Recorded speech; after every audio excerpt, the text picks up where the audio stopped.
This meeting will be recorded. We will be placing it on our Facebook EEC website or EEC page. It will also be available on our website so that it is available for folks to download, hear, watch at a later time.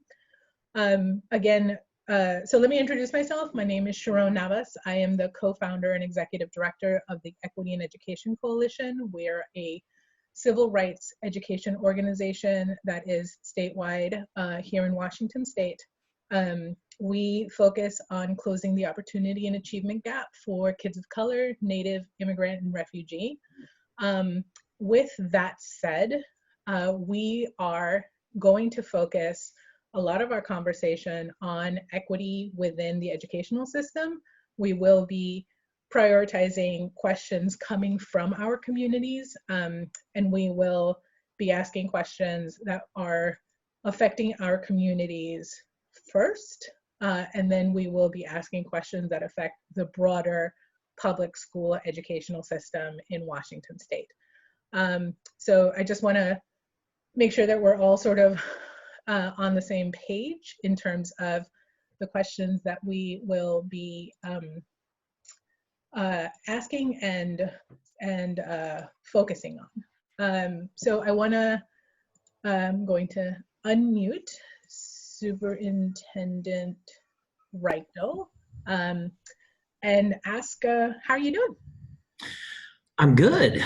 Thank you for being here, everybody. It's really good to see you all. And I can see almost everybody. A few cameras aren't on, but that's certainly your choice. Hopefully you can hear us well and we're coming in okay, but thanks for being a part of this. Great. So we had actually sent over a couple of questions to you. I think the biggest question right now is, how are we, how hard has it been for you to really look at the public education system in light of COVID? Mm-hmm. Yeah, it's a really powerful question because sort of in those words implies how hard it is at any time to take a local control state, 295 school districts, and get a really quick, visible understanding of how differential the impact has been and the supports have been. So, Washington's like a lot of states. We have a central way we send out the money and then we collect data.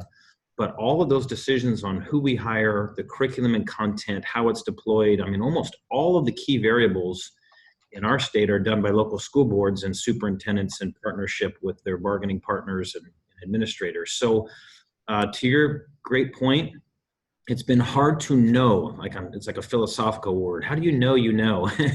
We have data systems that are helping us. We're collecting weekly data. We're getting a better understanding of deployment out there. But at the end of the day, we've been historically designed to shape behavior in the system of the educators by resources we provide, by policy we provide, and then we collect the impact and the results after the fact. This has been an exercise in sprinting for about 7 straight weeks. And I think every state's struggling with it. I met with about 43 of my peers across the country via Zoom 2 days ago, and they are all really, really struggling with this question.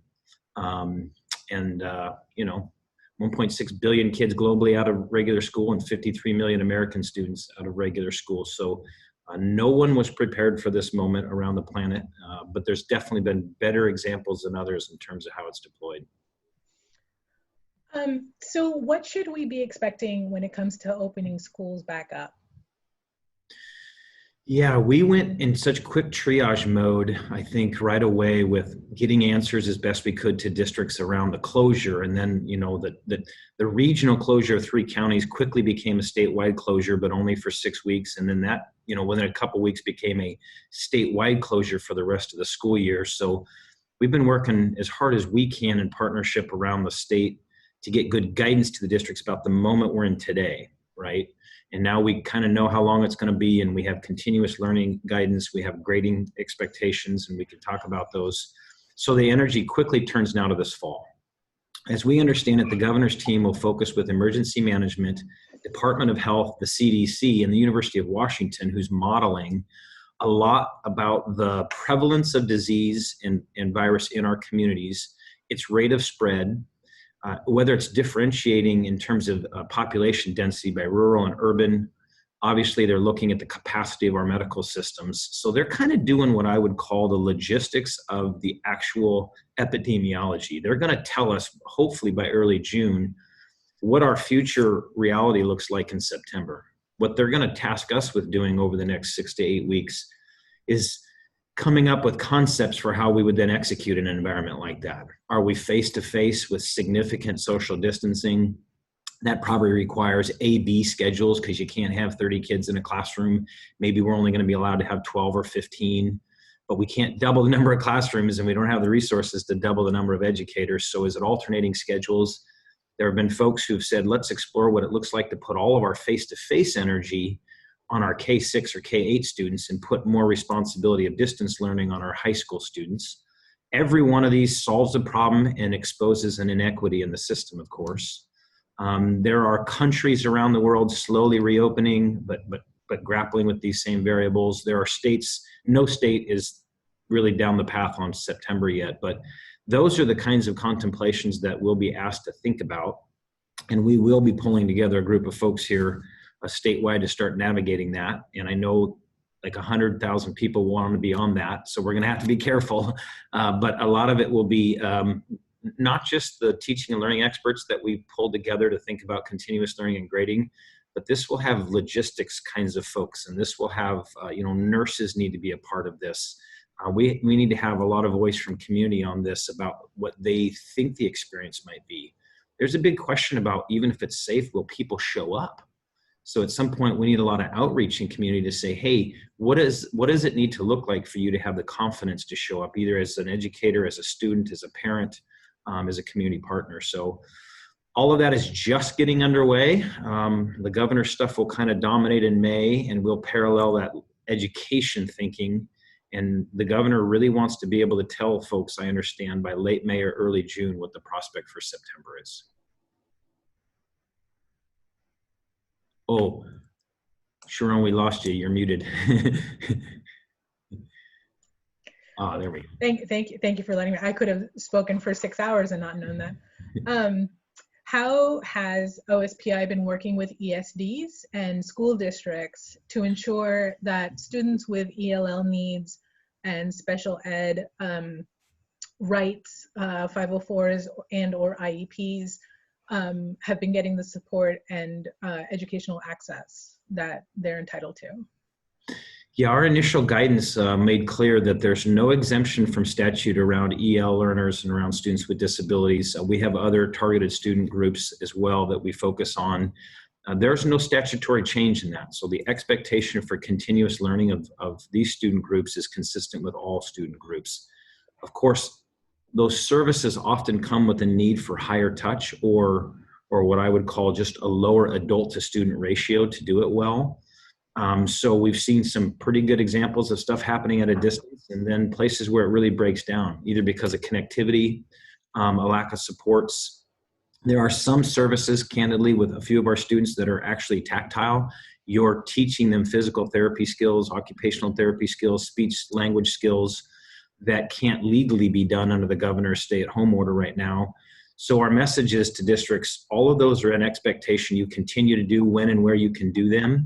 But you need to document where those services can't be provided so that we can focus federal emergency dollars that are coming or additional state dollars or money that's in district budgets for the future on making up services in minutes, compensatory time, extended year work, really intensive supports if necessary.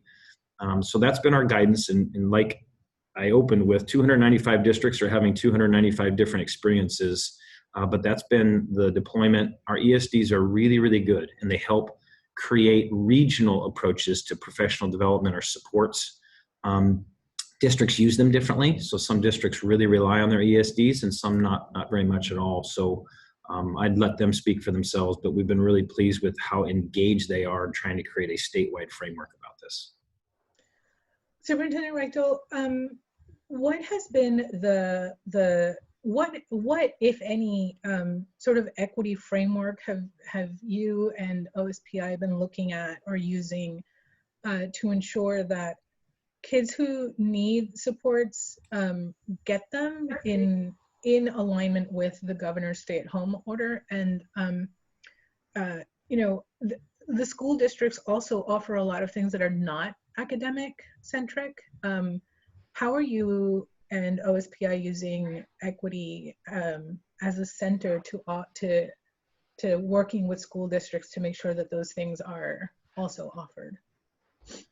Yeah, the first, I think, sort of root analysis for each of the districts that we've counseled in this question of an equitable approach to everything and focusing on equity is knowing your students. Mm-hmm. So in the beginning, what we said was like, don't race to an instructional model. Don't necessarily in day one just flip a switch and think you can go online.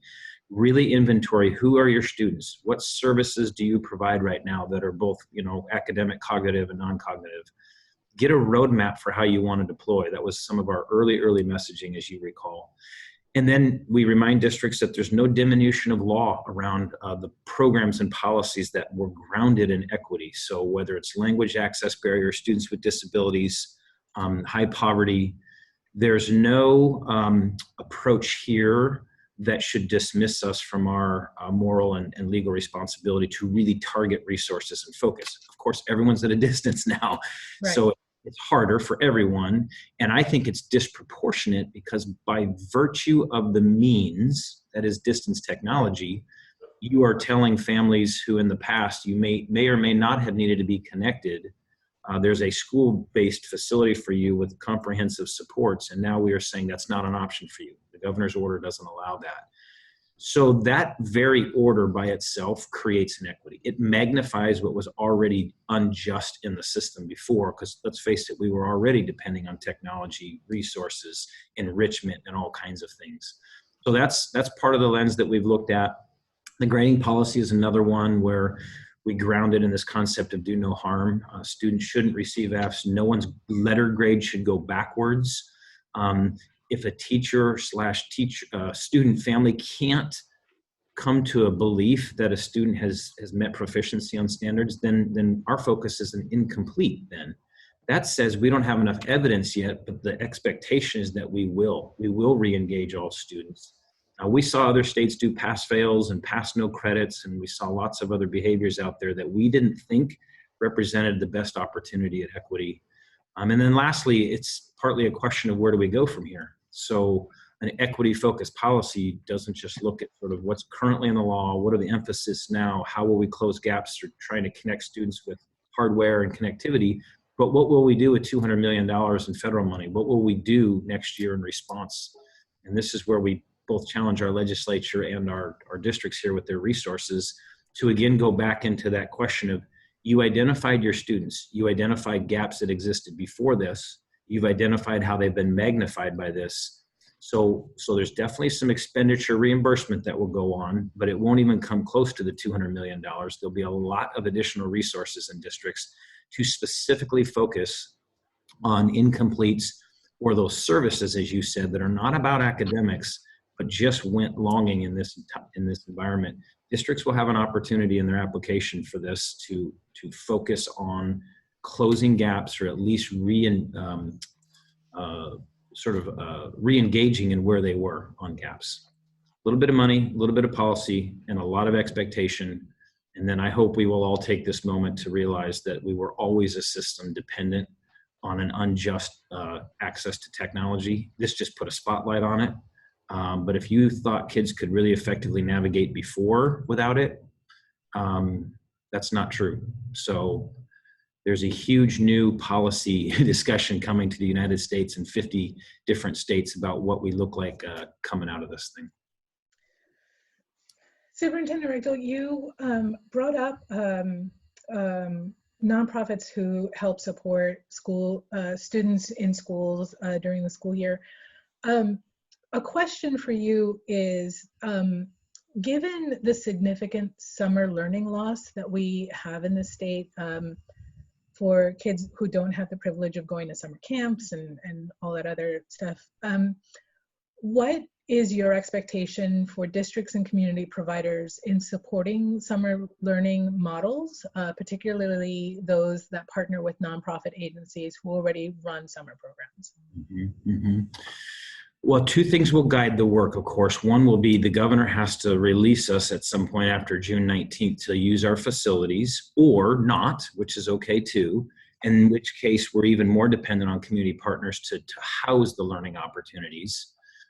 So he'll have to make some decisions on social distancing, because it could really impact some of our community-based organizations and whether or not they can receive students for that work that often gets done in the summer. The other course driving factor is back to this discussion we've had. Districts have to really identify who lost services or lost instructional time and what that model looks like. Part of the reason we chose incompletes in the secondary system, which I know doesn't apply to K-8 very much, but part of the reason we did that is we didn't want folks to necessarily race to a letter grade just to be done. We think it's a more equitable approach to say, hey, let's focus on an incomplete here, because it creates an obligation for the system to build a learning plan for that student. So now districts have a tough choice. Will they use existing resources? Will they target some of their share of the $200 million in federal money on this? The governor has some discretionary dollars he could use. And of course, at some point, our legislature has to come back and really grapple with a difficult budget. But we've got $400 million a year in learning assistance program money, for example, that has a lot of flexibility. And so now you're going to observe a state torn between local control and sort of state expectations and statewide law and statewide policy. And there'll be a little bit of a tug of war, because there'll be a lot of policymakers who I think say, let's centralize and focus more. And there'll be enormous counter pressure that says it's always been best when it's up to a local community because they're closer to their community, but they're going to have to make tough choices on those resources. But our expectation is that this does get documented and that districts do identify needs and start filling gaps, because to your great point, this isn't just summer learning loss. For some of our students, this is a 5 or 6 month potential risk, as it is in states all around the country. But this has the ability to be significant, particularly in early grade literacy, in my opinion, and pretty much the math sequence throughout. I think those are two really significant risk areas for us. A question from the chat, which I didn't want to ask you, so I'm glad somebody else is going to. Next year, is there a way to cut standardized and state testing and move those funds to other more necessary resources to address all the problems we will face in our schools, so teachers and staff can better support our kids with helping them catch up? So I hope so. And the reason I say the word hope is this year, it was so obvious to me that the feds were going to waive the test mandates that are required in federal law, that I didn't wait for them. We were several weeks ahead of the feds, and we just said, we're done with smarter balanced assessments this year. I think we were the first state in the country to announce that.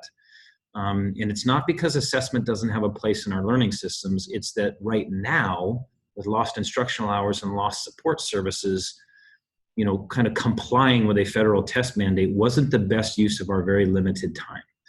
So we made that risk early, and then of course the feds came along later and gave all the states a waiver. So no state really in the country this year is doing smarter balanced assessments. And most districts have dropped their local assessments that they choose to do on their own. The question is, next year, are we in a hybrid model, a distance model, a modified face-to-face model? We will need federal assistance again on this question, because their law requires us to do this every grade from 3rd through 8th grade and once in high school. So I knew I could take the risk this year because I knew that waiver was coming. I'm less confident they're going to waive us as entire states for all of this assessment next year. I think they should.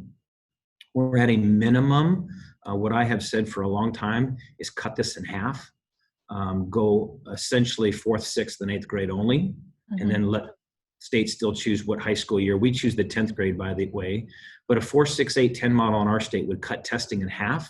And it would delay the first year, which I think is most important. Make your first assessment in 4th grade, not 3rd, just given how much lost learning occurred this year for our 3rd graders, potentially. They're going to need time to catch up to standards. So a tough answer. I don't get to control that. And even our legislature will be limited on how much they can give us in flexibility. We're going to need Secretary DeVos to once again get super creative around standardized testing. Oh, I'm sure she's going to get super creative. Maybe not the way I want her to, but I'm sure she'll get super creative. A question from Dr. Baca, who you know from the State Board of Ed. He currently is the executive director of Centro Latino, and they have been providing services for undocumented families. The question is, how do they, as a community-based organization, partner with OSPI, and is there funding to assist servicing undocumented families? So I see Bernal right there. He's good to see him. Great to see you, sir. So we want them and others to reach out to us. We are starting to map out OSPI's share of the $200 million in federal assistance money. And so we have an expectation that we'll have some resources here. And right now, some of our early thinking is to buy connectivity for a lot of our families, particularly any family free and reduced price lunch, or on any other public assistance programs. We want to start buying connectivity for them for the next year, assuming we're in some sort of at least modified distance learning approach. That will not consume our share of that resource. We have some other opportunities. And so we've talked, I think, with you, Sharon, and others about, starting to purchase some translation services that are more local. We have the resources to pretty much do Spanish here, and all of my videos, weekly videos I produce, we translate into Spanish, for example. But we want a more consistent approach on Spanish, and then probably try to get some of this money into local community-based organizations on language access, because some of these languages can be very particular to a community. But the other opportunity, as Bernal has pointed out, is our undocumented students and creating a continuity of learning for them. And we're all ears right now. We won't make these ultimate decisions for a while, but that application to the feds has gone in. And so this money will hit the states over the next 4 to 6 weeks. And it's timely for folks to reach out with some big concepts. Okay, great. A question from the chat. What accountability measures is OSPI putting into place or are already in place that families can use with schools and districts who may not be serving their special ed 504 and ELL students? Well, again, our expectation from a policy standpoint is that none of the laws or rules have changed about that. Districts need to provide those services, which means in the case of students with disabilities, really focusing on the IEP or making a modification in partnership with the family where it's appropriate. And then documenting for all of those student groups when they cannot provide the service, or where they have attempted, but student has challenges with connectivity or other resources that are a limitation for them. So our accountability, as I described in the beginning, is not a real-time one. We delegate in the state and in most states to our school boards, our elected school boards who establish local policy. We often, though, have a role to come in after the fact. We have what we call comprehensive program reviews and performance reviews. We can come into a district on a periodic cycle and say, hey, let's take a look at the legal expectations, the resources you had, how did you deploy, where were there gaps? And then, there are times where we hold districts, we create findings, if you will, and we create corrective action plans for school districts.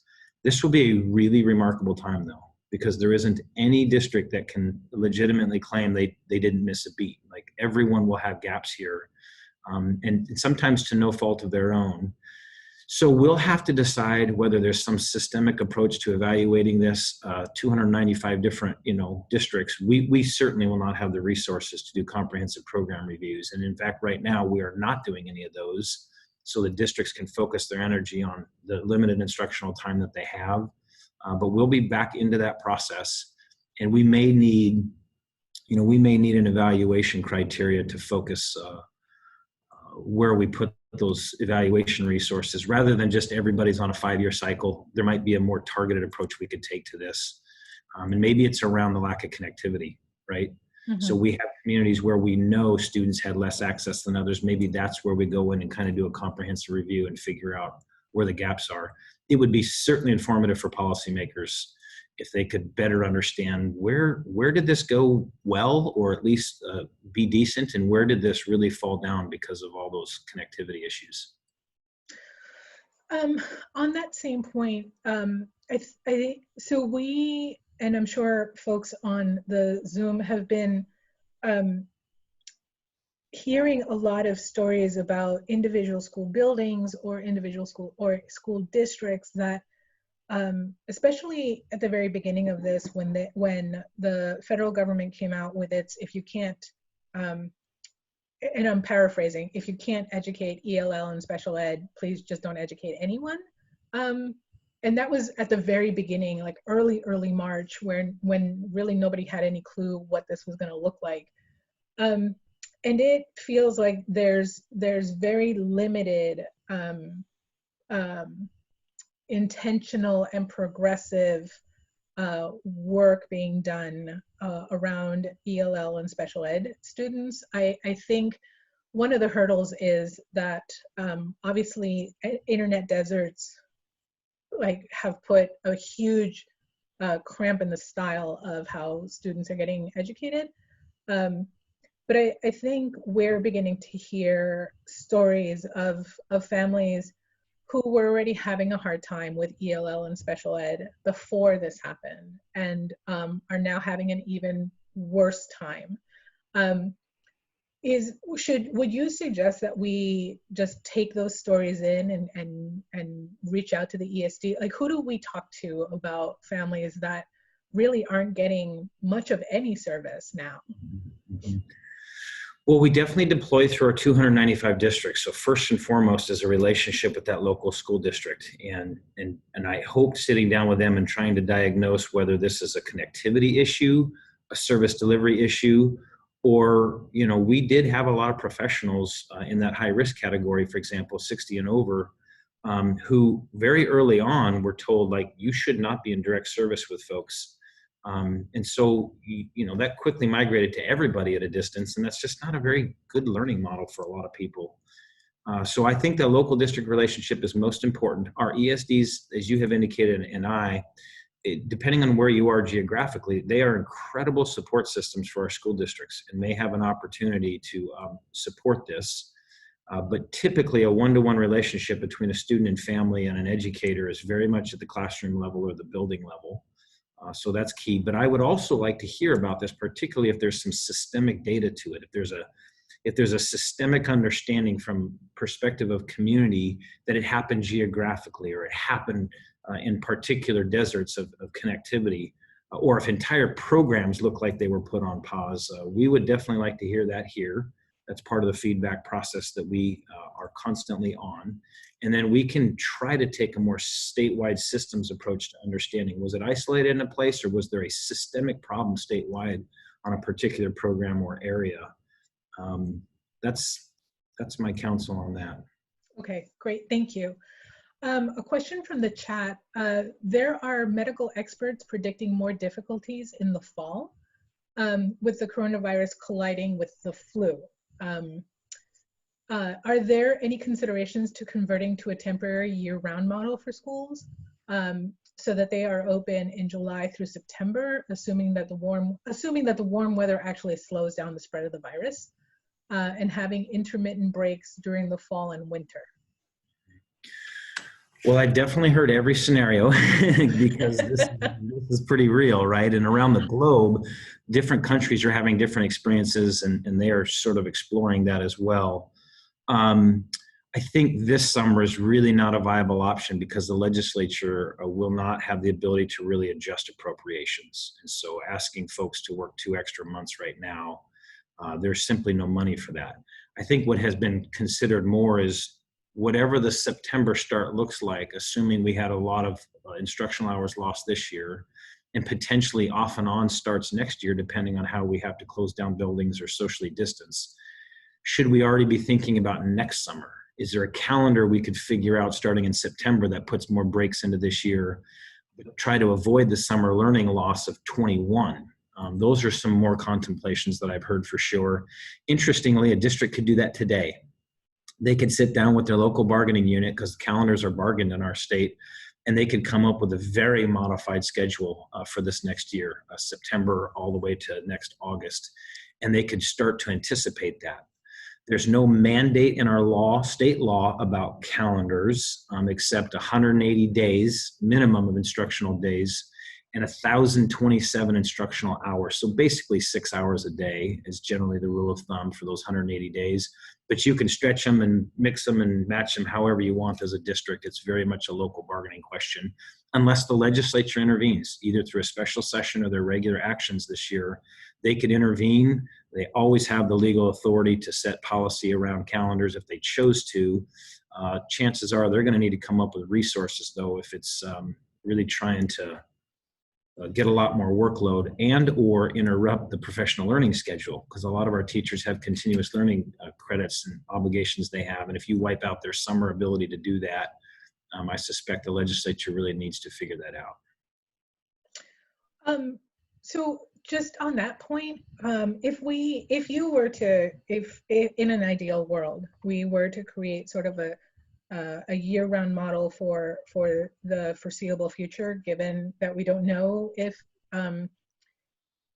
we have this assumption that the virus is going to collide with the flu.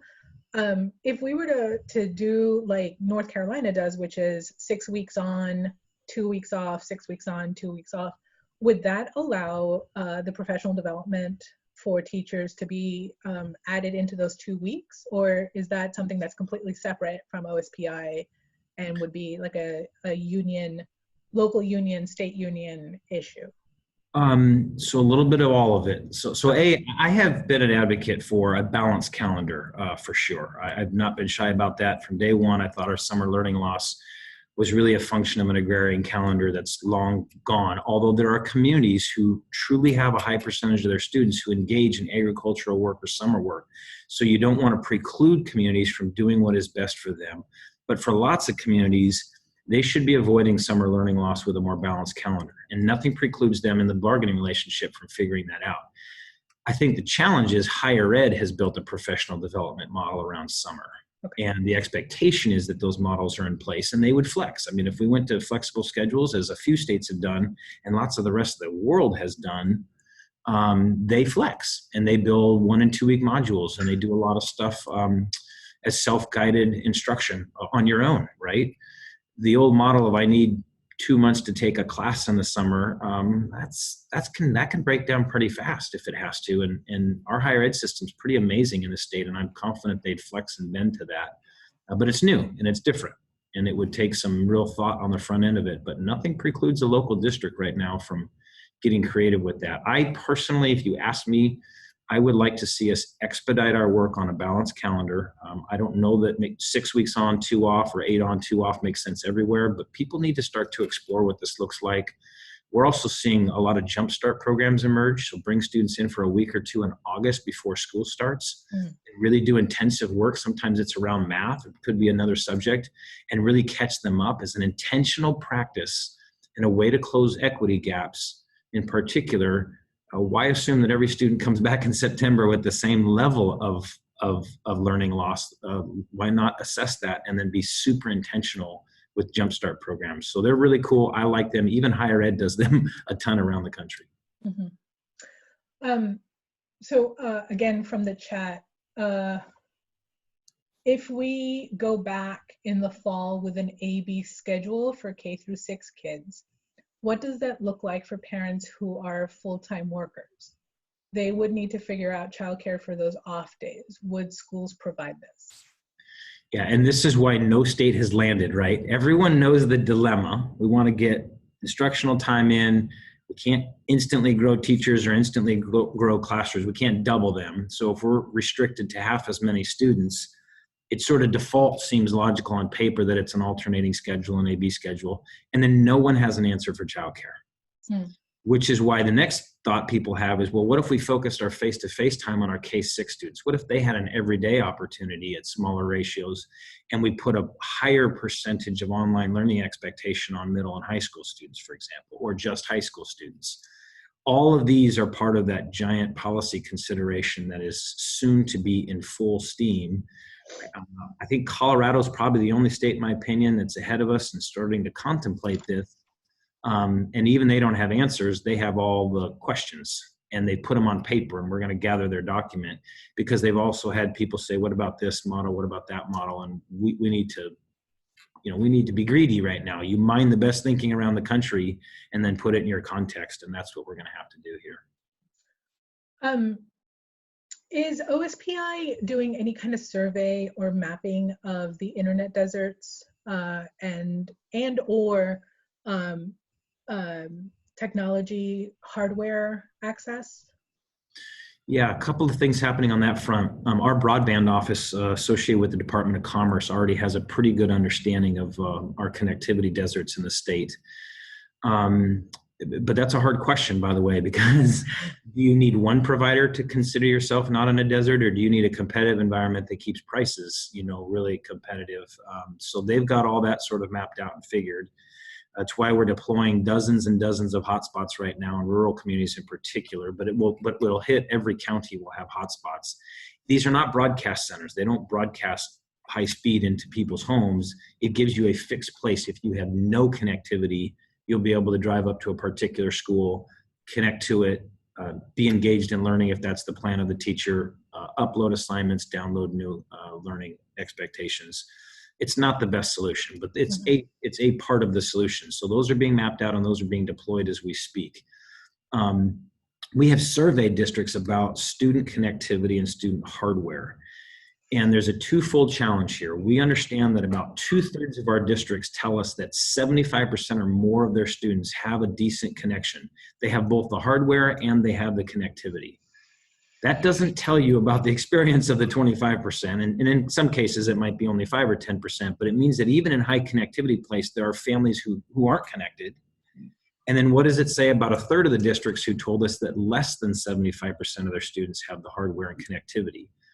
So we continue to believe that there are big deserts out there, and there are big impacts and barriers for families who lack resources, which is why we've said to districts, you really need to focus on the hardware. You've been doing it for a long time. You need to expand it. At OSPI, we're going to try to work with the private sector providers, at least for the next year, to give any and all students who are at least free and reduced price lunch or on any other public assistance program, to give them free 25/3 speeds, they call them, where there's a coverage area. And those providers cover 80–85% of our geography. So we know we can get to thousands and thousands of families and pay their connection for a year. But it doesn't solve the problem of the percentage, whatever that is, 5 or 10% of people who have literally no connectivity to high speed, no option even. I've heard the broadband office talk in terms of billions of dollars it would take to finally wire every one of our communities. And the feds have a program, but it's small, and everyone says it's going to be in the next stimulus package, but we never see that. So I think we do not have an answer for those who are truly in a desert, except continue to send those packets that we've been sending on buses or in fixed locations so that students still get access to the learning opportunity. It's just not in a digital format. And on a follow-up to that question, I guess my follow-up for you is we have been sort of trying to map out the deserts and who doesn't have a laptop and who doesn't have access. And I think the hardest of that issue is that for our students that do have access, they're seeing the quality of their education go down a lot since the beginning of this. And it goes back to the ELL and special ed and other families that are low income. And I'm wondering, how do we work together to ensure that just like some school districts don't want teachers to be doing fluff work now, there are some teachers that are giving some kind of fluff work to our kids, and it's not because the teachers don't care. It's just that we haven't really, in a very progressive state that is the home to tech giants, we haven't necessarily really given professional development to our teachers on how to do online classes, and there is no real place to have that professional development now. So how do we ensure that educational rigor is still a thing for our kids and our teachers, and how do we work with our teachers to ensure that best practices are being offered so that they can create really good online courses regardless of whether we have a virus or not. Mm-hmm. Because I mean, the virus is a thing now, but our state, I was making fun of this morning. So our state is susceptible to mudslides, and I mean, Mount Rainier might actually erupt, and like there's other natural issues that could come up that would force us back into an online system. So how do we ensure that teachers have the professional development that they need to be successful in online courses? We first build the expectation, and then we build the capacity. So one thing that is happening across the state right now is sometimes individual districts, but certainly our ESD network is providing professional development for teachers on what quality online instruction looks like. And again, you don't flip that switch overnight, but it's building out right now. The capacity for that's building out. And the first thing is not necessarily like racing into my content area and how do I go grab the best, whiz bang math curriculum and go. You learn how to deliver instruction online, and you understand both the learning management system, the tools you're using, and you learn how best those tools are used to support learning. And it's not just replicating a 40-minute lecture in your classroom. It's actually very unique. It's very different than that. And so that capacity is building out. Districts in some cases have raced to that. They've actually built in their continuous learning plans right now professional development time for their teachers. Again, it's all locally determined through MOUs and bargaining, so some have this and some don't. What we have said to them is part of your continuous learning plan and expectation for fall, whether it's hybrid or distance, have a summer learning plan for your educators. Be intentional about what it will take to be better at this. And that means PD for them, and probably some outreach to families all through the summer to say, okay, who did we not get hardware to? Who did we not get devices to? And, back to an earlier question, part of the evaluation for what fall looks like could be the question of connectivity, where we have adequate connectivity and a confidence by families because we've talked to them and surveyed them. They may get a bigger dose than families who say, I do not have connectivity. I don't think it's a good learning model for my student. By grade band, let's be honest, this is a terrible model to stick a 6-year-old in front of a screen for 3 or 4 hours a day. So we might have other variables that we can think about on where do we put our precious face-to-face time, and that's another one that could play into that. Again, no decisions. In fact, we haven't even put them all on the table yet, but as the governor maps out the epidemiology and DOH tells us what the distancing guidelines look like, we eventually have to have some really good concepts for how districts will make decisions on how they'll deploy. And it could be a menu, or it could be that we land on a couple of very specific things that they have to do. But this PD question you bring up, Sharon, is really powerful, or maybe it was in the chat. It is happening right now in a lot of places, and undoubtedly everyone will have to get very serious about this over the summer. Once our students get a chance to take a deep breath and disengage a bit, our educators will have to get a lot better at distance models. One question that's come up in the chat a lot, and I've seen, I'm sure I am a part of like every SD Facebook group ever created. So one of the questions that has come up a lot recently was the grading, like the OSPI's sort of guidance around grading. Could you go into that a little bit? Because there's been like murmurs from different school districts, and I don't know that a lot of people really know what to do with that. Yeah. When this all unfolded, whatever it was, 7 or 8 weeks ago, and we saw this coming, we knew we would want to address sort of Maslow's hierarchy first and foremost, right? We said it is about child nutrition. It is about safety. First and foremost, it is all about child care when we can provide it.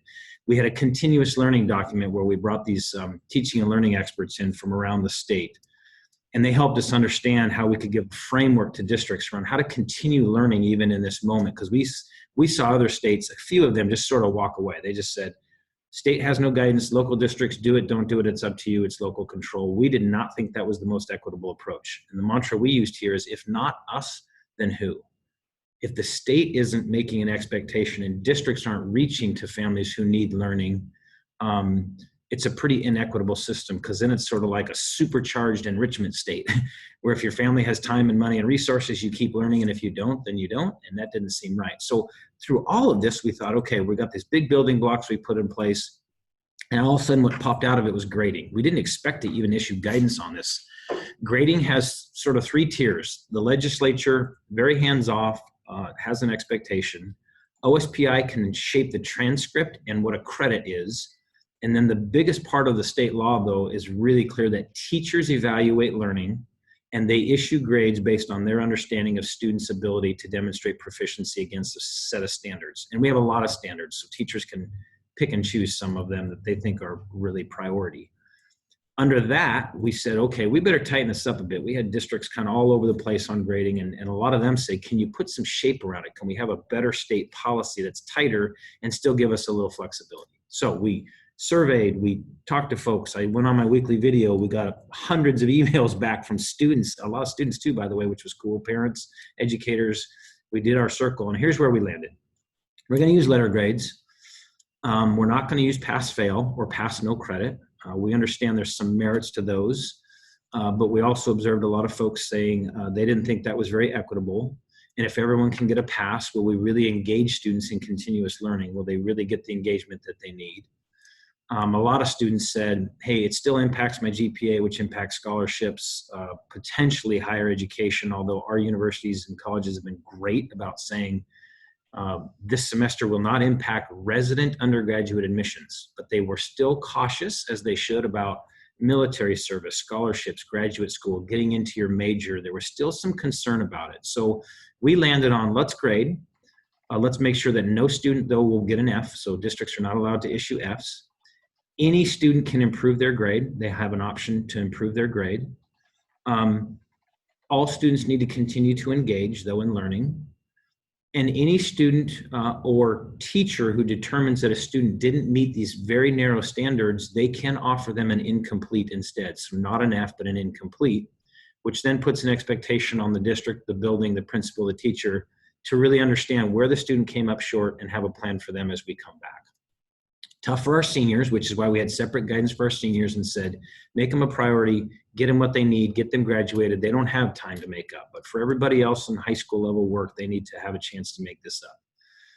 We think that is the more equitable approach. It makes an assumption that this is about learning and meeting standards.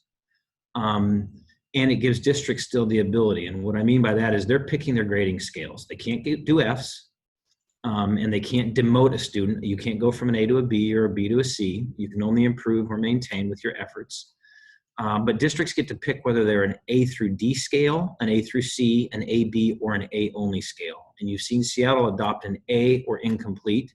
Most districts are adopting what appears to be an A through C or incomplete.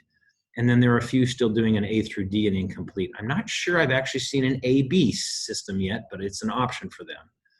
So that's kind of where we landed on that. The official rule filed today, and then there'll be a Q&A that helps support this. But bottom line is we thought I don't even want to say the most equitable, the least inequitable system would be to focus on allowing students to engage in the learning, maintain their grades or improve it, and to make sure no one gets an F, and any student by their choice or by the educator can take an incomplete, which creates an expectation for more learning and more engagement. We thought that was the most progressive way to make this about learning and not just getting through the semester or getting through the trimester. So that's how we landed on that. On the same note, how have the conversations been with higher ed in terms of what grading looks like for seniors, but also what they're going to be looking at in terms of current 9th through 11th graders? Yeah, this has been really important to hear their voice. Like K-12, our higher ed system is they hit with us all at once too, and they've worked incredibly hard to try to get answers to people or guidance. They are individual institutions at the 4-year level, and so they've had to come together really rapidly to try to give consistent messages out to folks. And they have been clear that for like our seniors who have already been accepted, this will not impact them, and they don't intend to have this work impact admissions in the future. What they asked of us, though, was to create a single designator on this final term of this school year Because to your great point, we know it's happening now for seniors and we'll figure it out. But what about the 8th grader or the 9th grader who's in Algebra 1 right now, and you have to have that class to not only graduate, but to be accepted into a selective admissions institution? 4 or 5 years from now, there'll be some admissions counselor pouring through a transcript, and they need to make sense of this era in case a student suddenly, got straight A's who had never had an A. Or what about the student who got C's and D's and previously had always been A's and B's? Like, what happened in this period? So they've asked for a universal designation. We will do that at the state level. All of the transcripts for this period will have a notation and a comment at the bottom that will describe this is sort of the COVID-19 spring year. And so that was a really important bit of feedback from higher ed. I think they're going to be amazingly flexible about this. The whole country's in this dilemma. But again, there will be some majors. Getting into the UW is one thing. Getting into the business school or computer sciences is different. And I think there was a worry that a pass-fail or a pass-no credit system would still present too much risk for students down the road. So we are a state that is tried to do no harm, but maintain grading to give our students the best opportunity both in-state and out-of-state down the road. What are you and OSPI doing with regards to that link between secondary education, high school, and higher ed when it comes to the DACA students? Mm-hmm. Well, our state's been pretty robust about this for many, many years.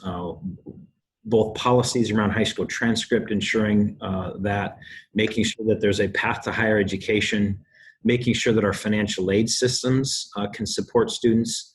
And you've seen that development through what was the state need grant and now is a different name for that. So I don't think there's a change in that, which is a good thing. We need to focus on it. Honestly, I've had to spend a lot of my energy in the first 3 years pushing back against the U.S. Department of Education, who have at times indicated that they were going to kind of come in and do something different for undocumented students. And we've said, no, this is a state's issue. And most importantly, in the state of Washington, we do not describe our constitutional right here as a right to citizens.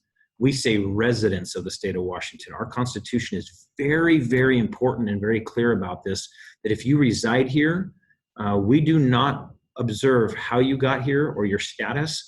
We want to treat you equitably, and we want to get you all of the basic ed rights that you are entitled to in the state. So at this point, the feds have not re-engaged us or tried to push back. And our relationship with higher ed is that we want to facilitate as much access to post-secondary as we can for our students. And hopefully that is not going to change. We will keep fighting the feds when they come in here and try that stuff. We'll fight with you. So we have 4 minutes left. And I selfishly wanted to ask you, what do you need from our groups? Like, what do you need from us on the Zoom, and what do you need from the EEC to help our students be successful? Maybe I'd put it in a couple of buckets.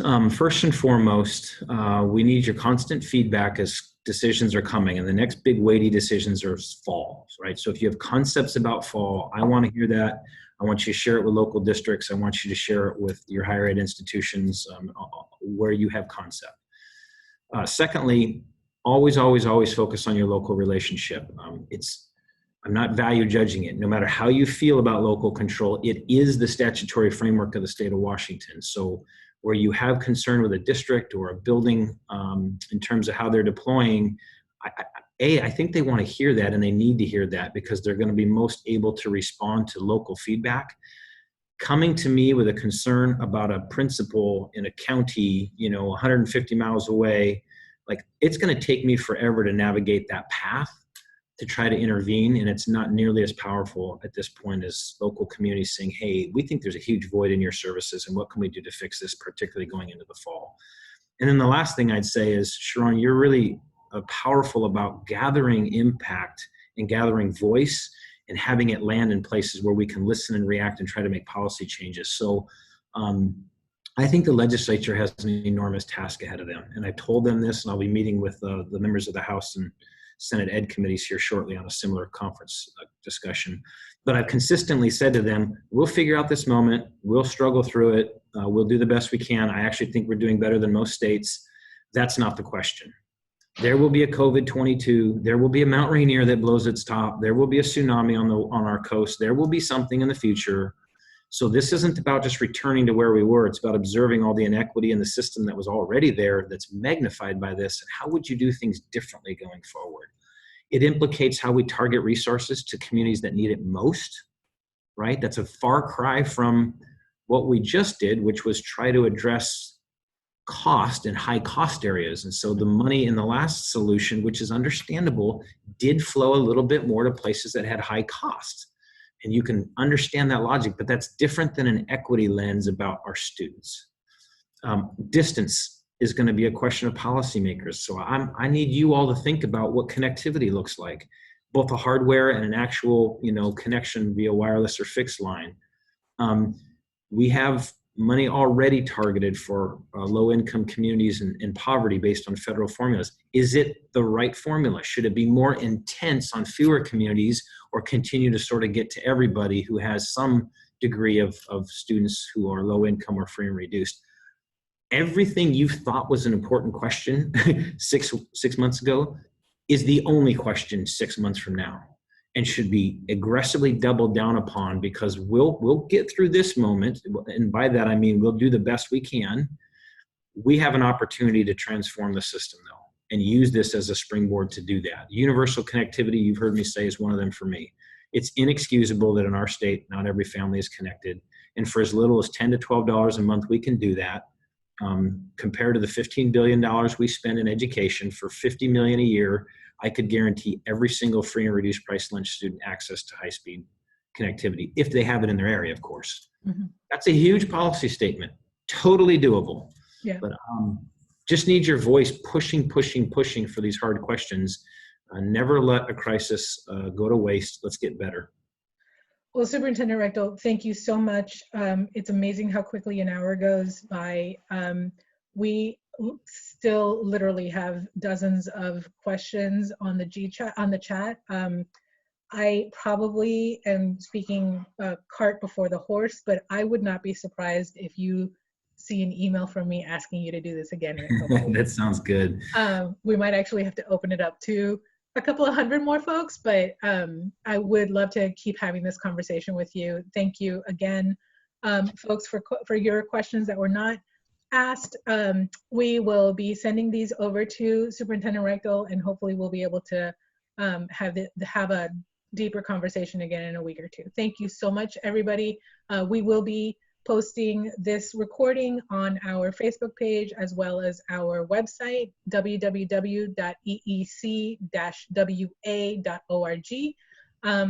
Thank you so much, Superintendent Reykdal. I keep doing that. I keep wanting you back in the House of Representatives. Why do I do that to you? Don't send me back. I know.